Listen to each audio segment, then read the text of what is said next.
Hoje eu quero continuar este assunto, falando sobre Mateus capítulo 6, deixe a sua Bíblia aberta aí, versículos 19 a seguir, uma vida sem ansiedade, uma vida sem ansiedade. Enquanto você vai abrindo Mateus capítulo 6, eu vou te explicando aqui algumas coisas importantes. Dos capítulos 5 até o 7 de Mateus, nós temos aqui o texto áureo do que é o reino de Deus. Dando um reino e dizendo: meu reino funciona desta forma. Ele vai ser no coração do ser humano e vai ser desse jeito. E aí ele começa a falar sobre o reino. E quando chega no capítulo 6, este capítulo está dividido em duas partes. A primeira delas fala sobre a espiritualidade no reino, porque a espiritualidade no reino dos homens era uma espiritualidade extremamente pagã, fetichista, uma espiritualidade que tinha a ver com ritos e com determinadas glórias que vinham do rito religioso para os homens e não para Deus. E Jesus ensina do versículo 1 até o 18 o que é a espiritualidade do reino, o que é a oração no reino, o que é o lugar secreto de oração e de jejum. E na segunda parte, esta que vamos ver, Jesus descreve o ideal de vida diferente. Como no reino dos homens existe o ideal de vida de crescimento, de ascensão, de ambição, de cobiça por valores humanos, da mesma forma, no reino de Deus existe um ideal de vida, mas exatamente o contrário, igual, só que diferente, né?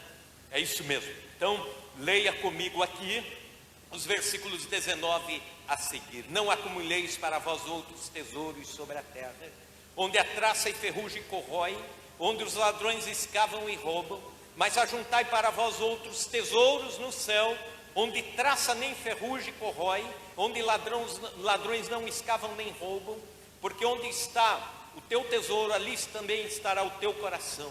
São os olhos a lâmpada do corpo. Se os teus olhos forem bons, todo o teu corpo será luminoso. Se porém os teus olhos forem maus, todo o teu corpo estará em trevas. Portanto, caso a luz que em ti há sejam trevas, que grandes trevas serão. Ninguém pode servir a dois senhores, porque ou há de aborrecer a um e amar o outro, ou se devotará a um e desprezará o outro.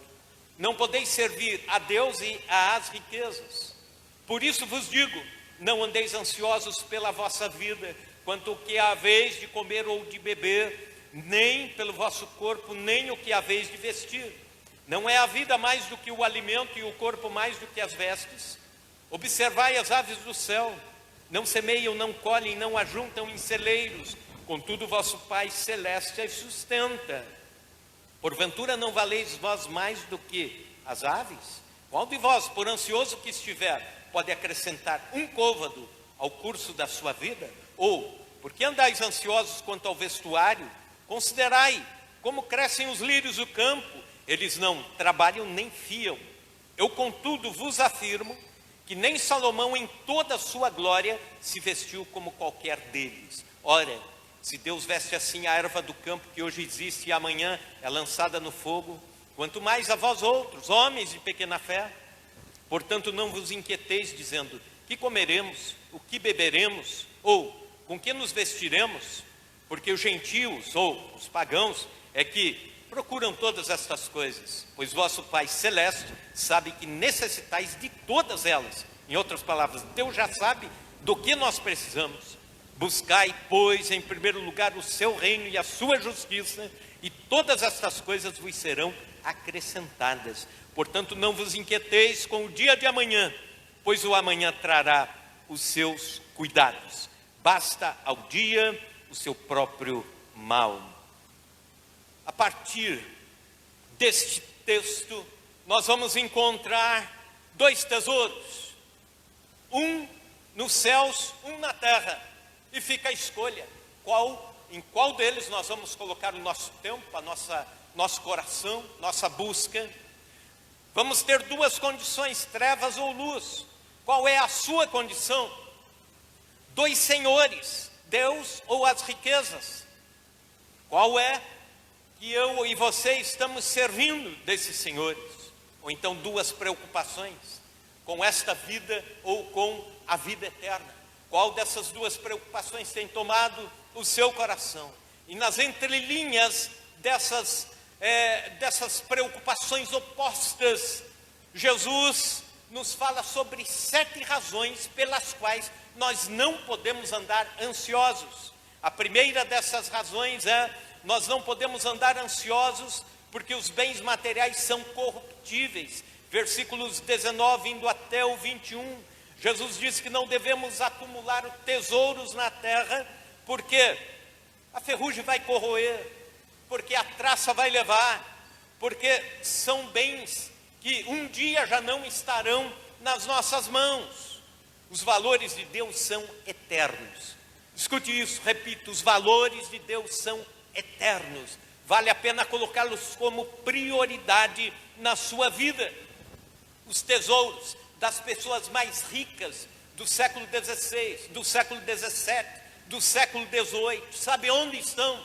Estão no fundo dos mares, dos oceanos, corroídos pela ferrugem, pelo sal, desapareceram com aqueles navios que afundaram nessas épocas, tentando salvar as riquezas de alguns, e nesta ânsia de salvar, afundavam. Eu até imagino que Tiago previa este tempo, quando no capítulo 5, versículo 3, ele disse o seguinte: o vosso ouro e a vossa prata foram gastos de ferrugem, e a sua ferrugem há de ser testemunho contra vós mesmos. E a pergunta é: valeu a pena?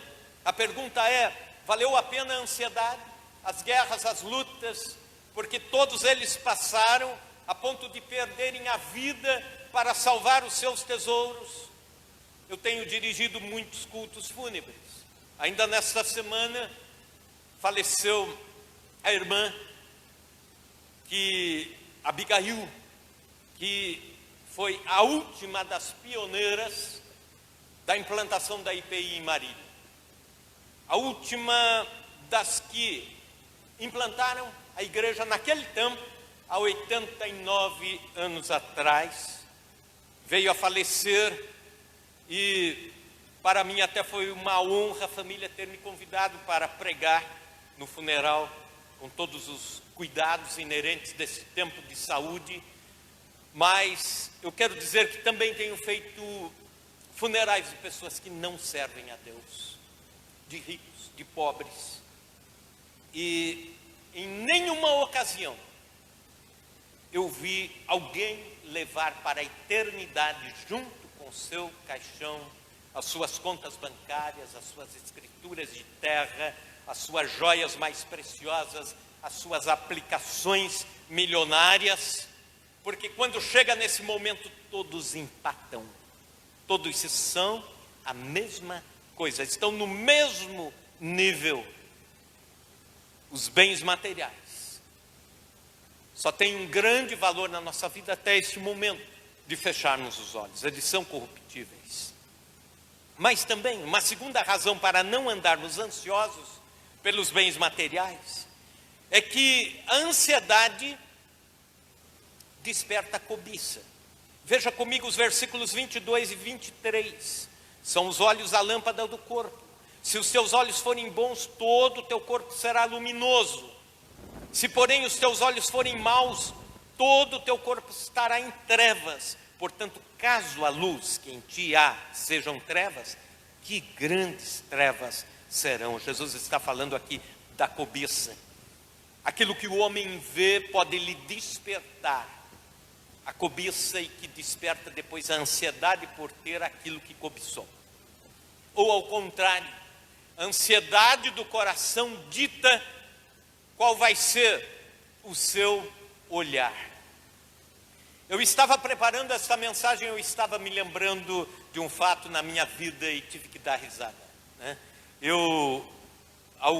Alguns anos atrás, tinha um determinado carro, um determinado automóvel, e aí chegou a época de trocar, e aí eu decidi que queria comprar um Focus, sabe o Focus da Ford, né? Na época era um carrão, e aí, andando pela rua, né? Eu que nunca tinha reparado assim, parece que só aparecia Focus na minha frente.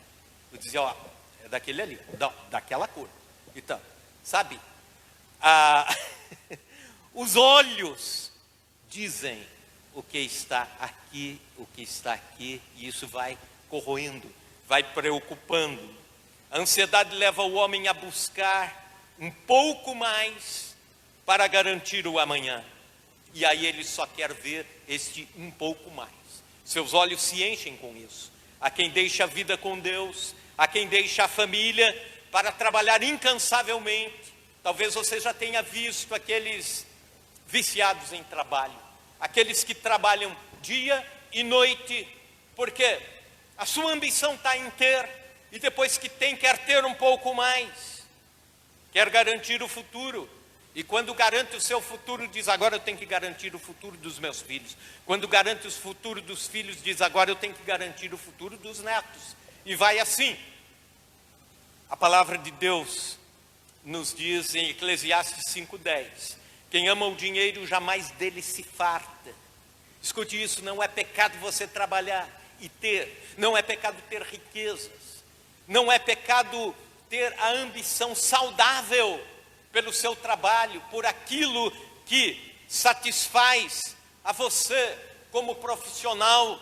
Não, pelo contrário, João Calvino ou Martinho Lutero ou os reformadores diziam que o cristão tem que ser um bom exemplo na sua vida de trabalhador, de profissional, de empresário, de empreendedor.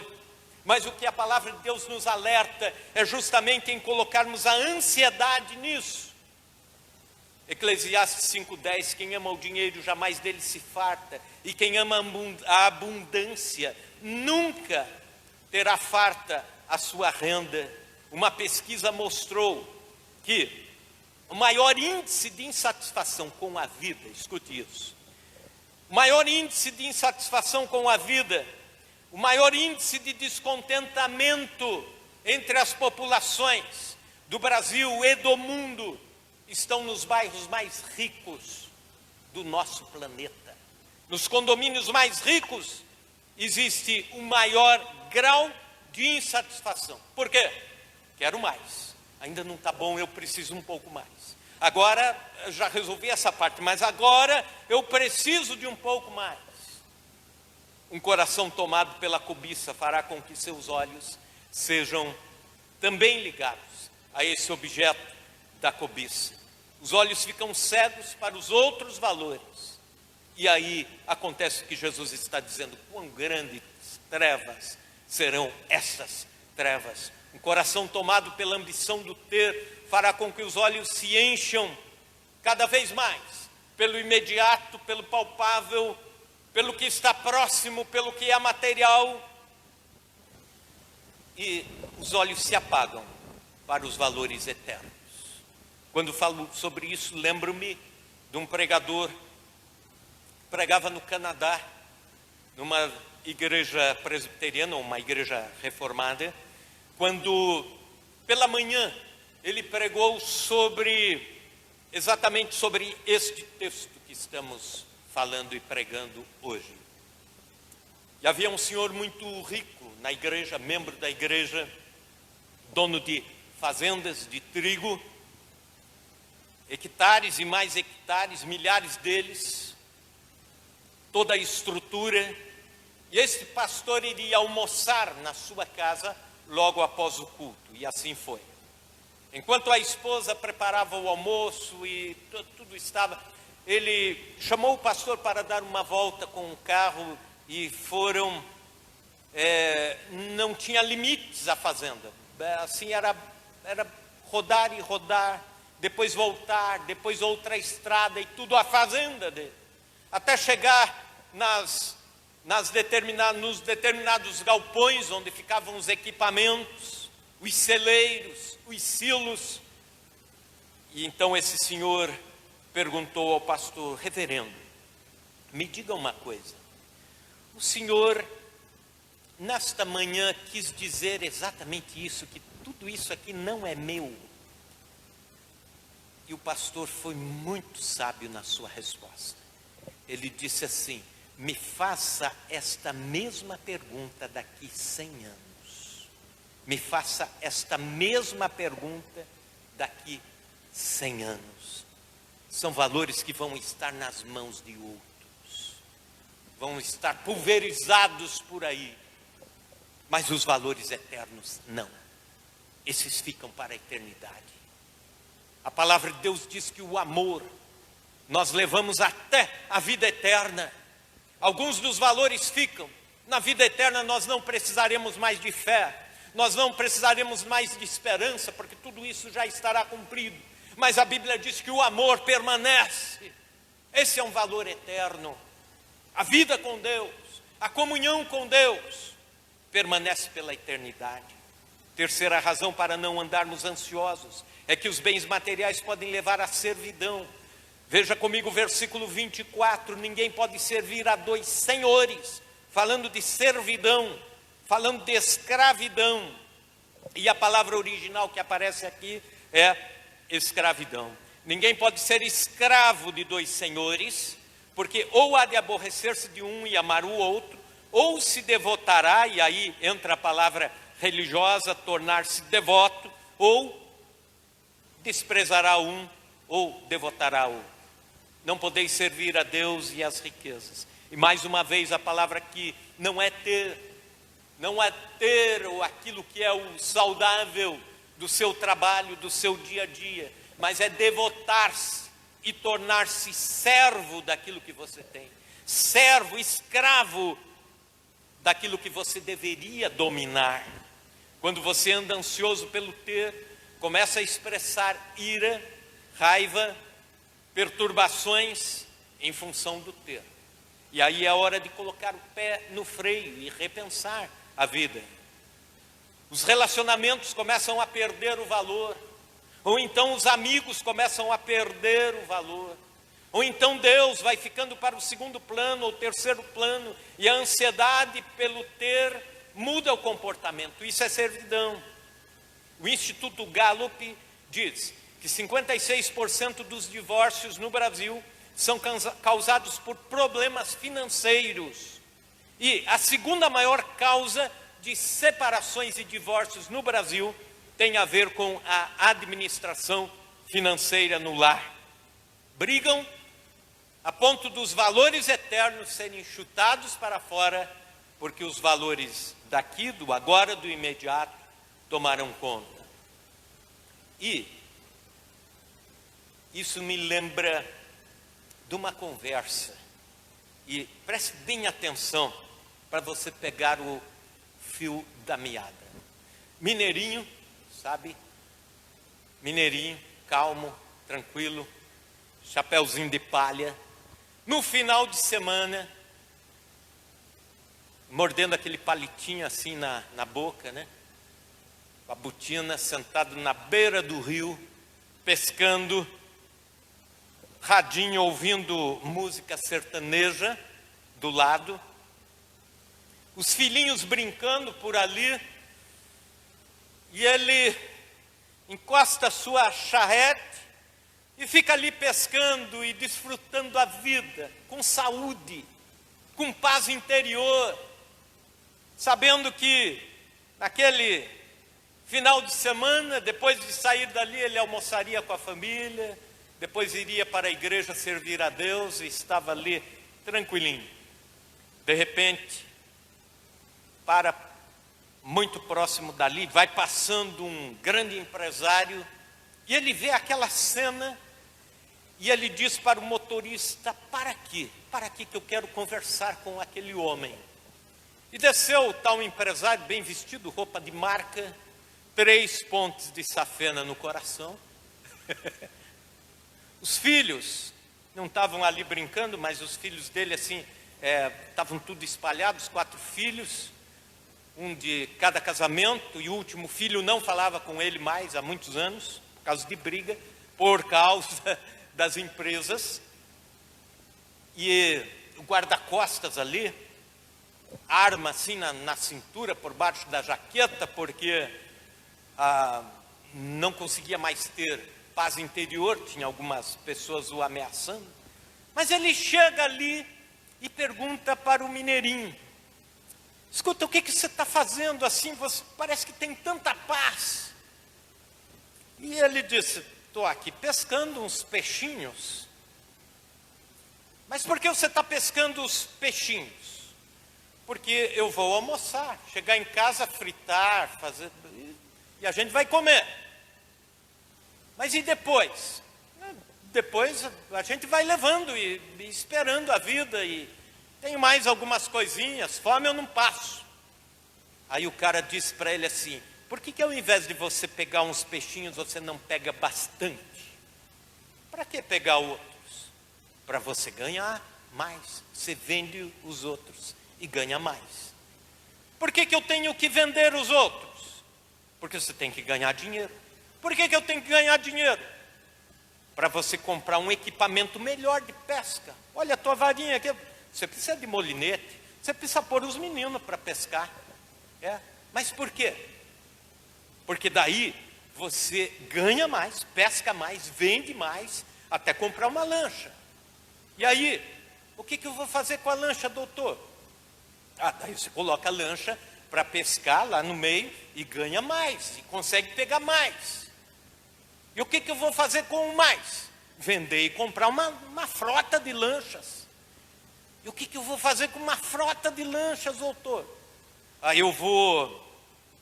você vai, com a frota de lanchas, já montar uma empresa de pescas. E aí você vai viver tranquilo.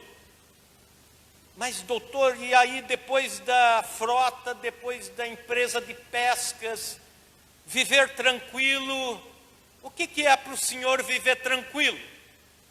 Viver tranquilo, mineirinho, é você poder sentar aqui com os filhos em volta e levar a vida em paz e pegar uns peixinhos, daí você vai estar tranquilo. Ele disse: mas isso eu já estou fazendo agora, eu já estou tranquilo agora então. Por que eu vou precisar de 3 pontos de safena? Por que eu vou precisar arrumar encrenca com toda a minha família? Por que eu vou precisar ter que andar armado porque me juraram de morte por aí? Por quê? Sabe, a questão é exatamente essa: os bens materiais levam à escravidão. Se pese o fato de essa história estar em forma de caricatura, né? Mas é mais ou menos isso. Um é escravo daquilo que faz, o outro não, o outro é livre. Quarta razão é que a ansiedade é incompatível com a escala de valores do reino de Deus.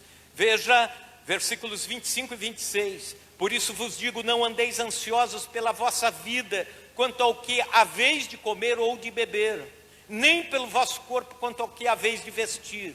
Não é a vida mais do que o alimento e o corpo mais do que as vestes? Observai as aves dos céus, não semeiam, não colhem, nem ajuntam em celeiros, contudo vosso Pai Celeste as sustenta. Porventura não valeis vós mais do que todas as aves? Versículos 28 a 32. Porque andais ansiosos quanto ao vestuário? Considerai como crescem os lírios do campo, eles não trabalham nem fiam. Eu contudo vos afirmo que nem Salomão em toda a sua glória se vestiu como qualquer deles. Ora, se Deus veste assim a erva do campo, que hoje existe, amanhã é lançada no forno, quanto mais a vós outros, homens de pequena fé. Porventura não vos inquieteis, dizendo: o que comeremos, ou que vestiremos, ou que beberemos? Porque os gentios é que procuram todas essas coisas, pois vosso Pai Celeste sabe que necessitais de todas elas. Deus sabe o que faz. Por uma questão de lógica, Deus cuidará do que é mais importante na criação. O que é mais importante em toda a criação? É o ser humano, o homem, a mulher, eu e você. E Deus está cuidando de uma forma especial do que é mais importante na criação, a coroa da criação. Deus está cuidando, e Ele usa aqui uma técnica que os filósofos da época usavam. Primeiro ele começa do maior para o menor. Ele diz, a argumentação: se Deus nos deu um corpo com vida, logo Ele proverá o alimento e a veste para este corpo, que é mais importante do que a veste, do que o alimento. E Ele vai cuidar. Aí ele parte para a segunda argumentação, do menor para o maior. E se Deus cuida de pequenos detalhes da natureza, como o pardal e como o lírio do campo, e dizem os especialistas lá na geografia, na biologia lá da Palestina, que os lírios que Jesus se refere são lírios lindos, que só tem lá na Palestina, só tem lá nas proximidades do Hebrom. São 53 tipos de lírios diferentes, e é provável que Jesus está neste momento aí apontando para esses lírios e dizendo: se Deus está vestindo os lírios assim, está sustentando os pardais, quanto mais o homem e a mulher, quanto mais aquilo que é o principal na criação. Martinho Lutero dizia que Jesus está fazendo das aves dos céus e dos lírios do campo os nossos melhores mestres na fé e na dependência de Deus. E um cristão que olhar um pardal e um lírio vai saber depender de Deus, sem precisar formar nenhuma teoria sobre isso. Quinta razão: a ansiedade nada acrescenta à vida. Versículo 27. Qual de vós, por ansioso que esteja, pode acrescentar um côvado no curso da sua vida? Um côvado é a medida do antebraço, 44 centímetros. Um côvado.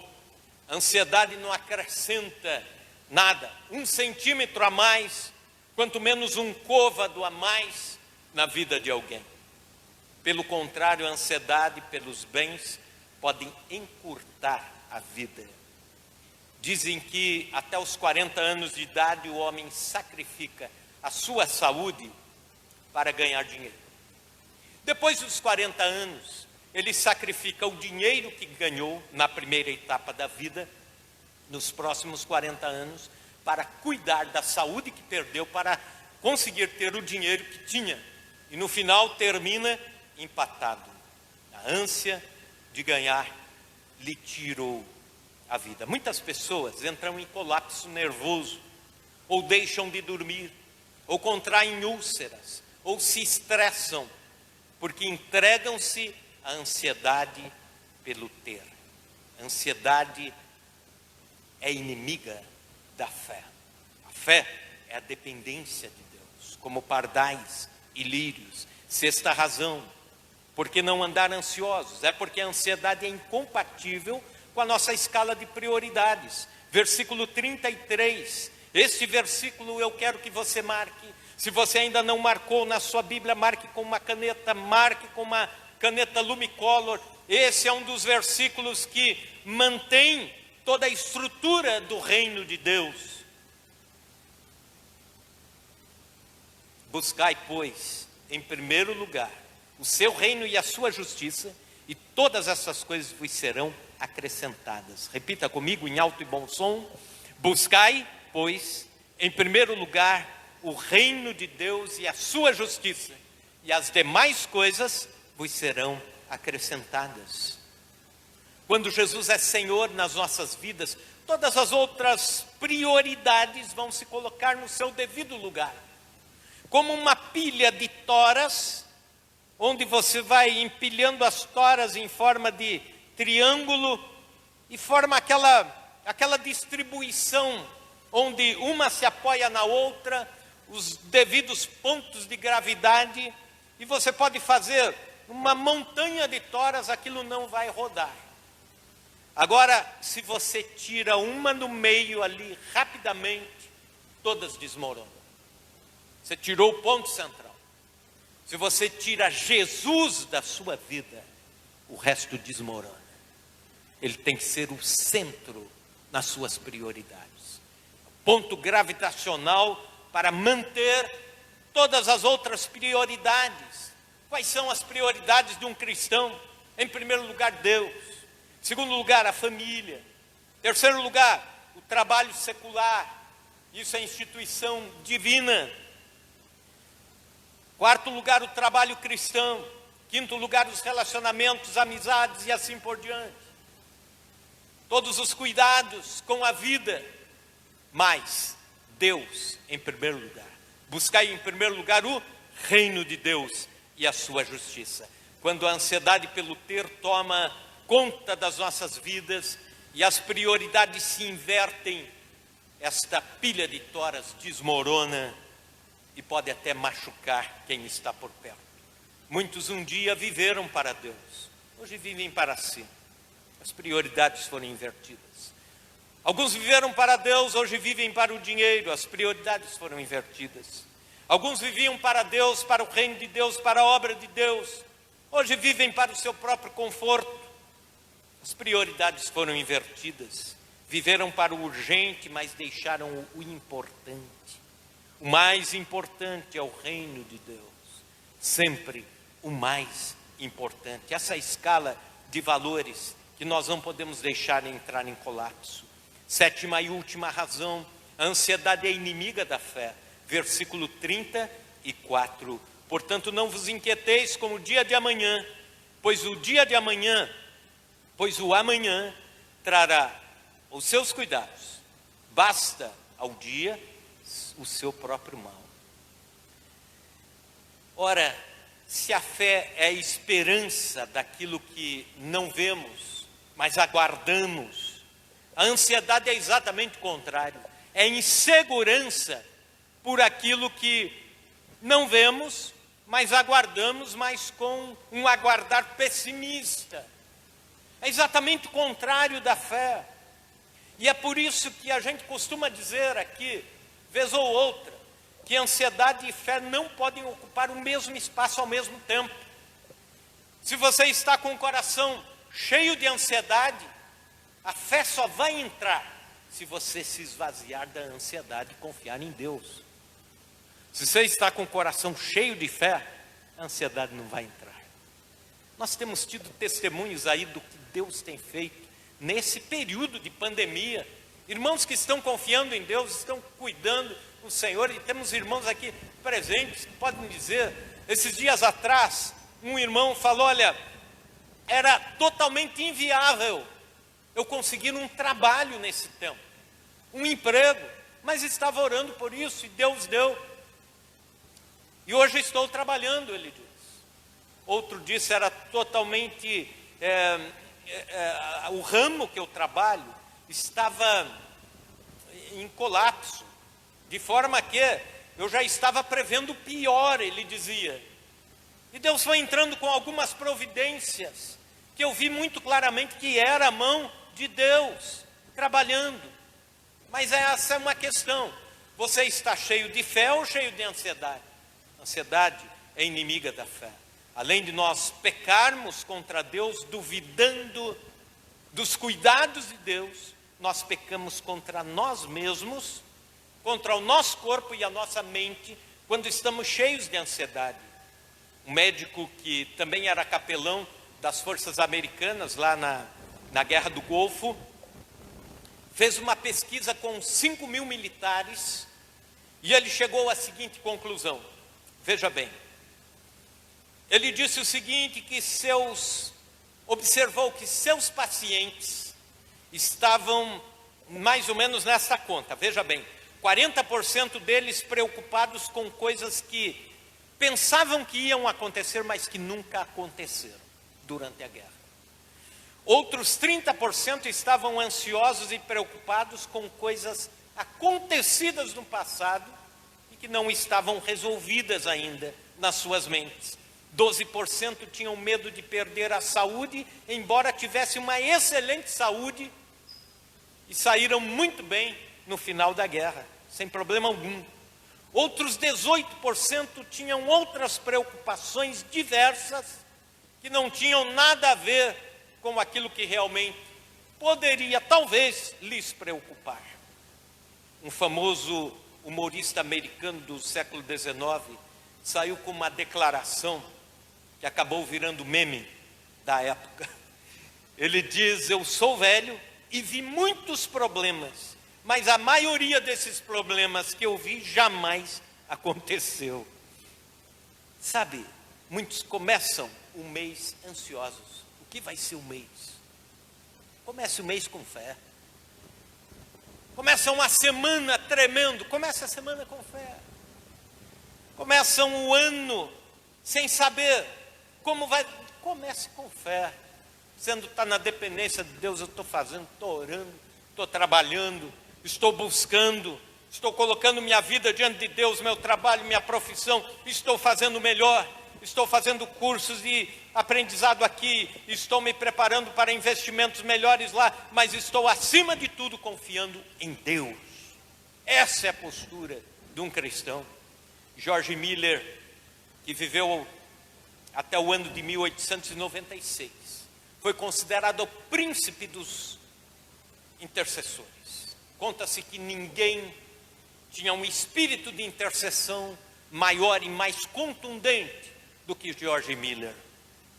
Por 60 anos, ele lidou com orfanatos na cidade de Bristol. E ele colocou no seu coração o seguinte: eu vou viver pela fé. E os orfanatos vão viver pela fé. Aproximadamente 10 mil meninos e meninas passaram ao longo desse tempo e foram educados no orfanato e tudo mais. E em tempos de guerra, em tempos de escassez, em tempos de pestilência na Europa, George Miller dizia assim: eu não vou pedir nada a ninguém, eu vou depender de Deus. Se eu tiver necessidades, eu vou levar em oração de joelhos a Deus, e Deus vai dar. Contam os historiadores, amigos de Miller, que por vezes ele reunia os meninos no café da manhã, e estava tudo preparado à mesa, só não tinha o café e o pão. E ele dizia para os meninos: agora nós vamos orar a Deus agradecendo pelo café que Deus vai nos dar. Enquanto os meninos oravam, ele se recolhia e dizia: Deus, agora é com você. Deus, agora é a sua parte. De repente alguém batia lá na porta, dizendo: olha, eu trouxe um saco de pão aqui, eu trouxe leite. E era assim com o almoço, era assim com janta, era assim com o estudo daquelas crianças. E quando alguém perguntava a Miller: como que você consegue ter tanta fé no momento certo, assim, é milimétrico? Ele dizia: eu conheço Deus a quem eu sirvo. Eu conheço Deus a quem eu sirvo, e Ele nunca me decepcionou. E é dele a frase: o início da ansiedade é o fim da fé.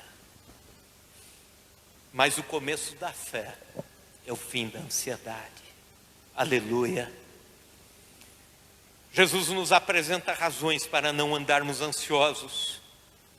Os bens materiais são corruptíveis. A ansiedade desperta cobiça. Os bens materiais podem levar à servidão, à escravidão.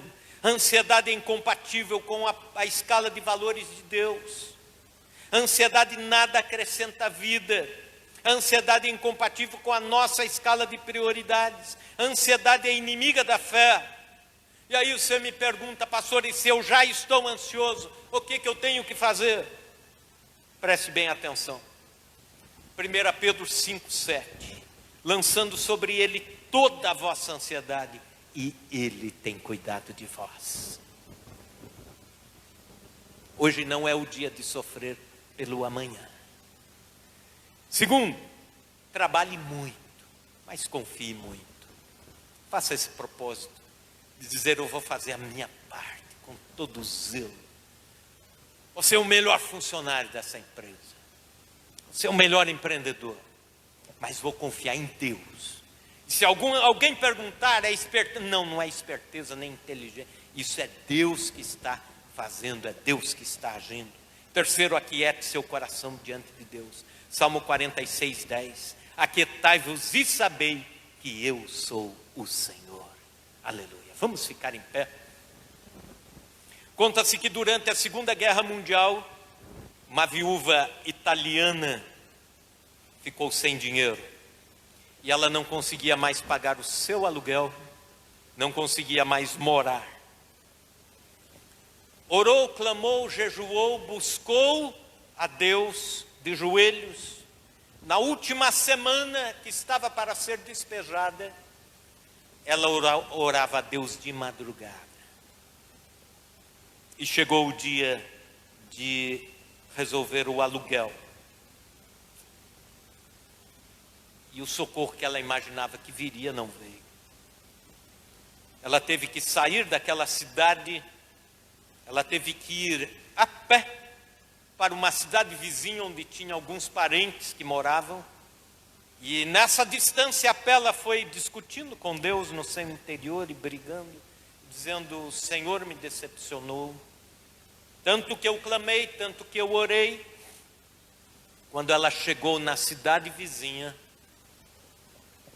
ela chegou à tardezinha, naquela noite, a cidade de onde ela saiu foi totalmente bombardeada.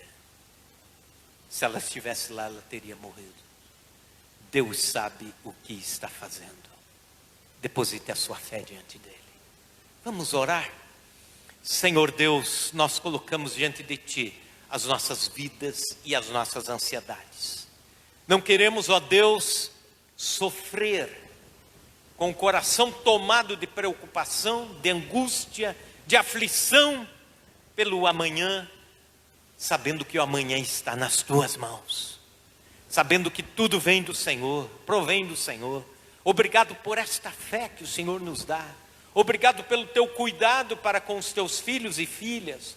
Obrigado, ó Deus, porque podemos pregar esta palavra e neste momento em que vivemos, e com certeza, Senhor, em outros tantos púlpitos, servos teus estão pregando sobre fé, estão pregando sobre confiança, sobre esperança, e nos unimos, Senhor, a todos quantos têm pregado a tua palavra com legitimidade, pedindo, Senhor, que ela encontre guarida nos nossos corações.